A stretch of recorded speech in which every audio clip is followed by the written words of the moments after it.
Welcome to our comprehensive guide on opening an E-Trade account.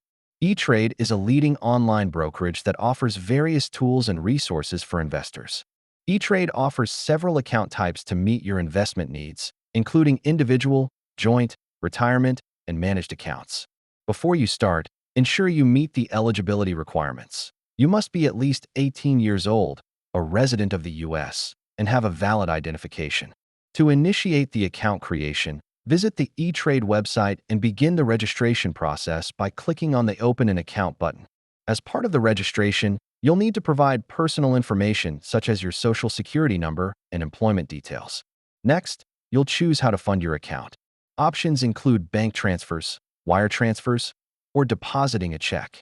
E-Trade will then verify your identity through various methods to ensure your account is set up securely. Once your account is active, you can start navigating the E-Trade platform, which provides powerful tools for trading. If you encounter issues, don't worry. We'll discuss common problems and troubleshooting tips to get you back on track. Congratulations on setting up your E-Trade account. Get ready to explore the exciting world of trading.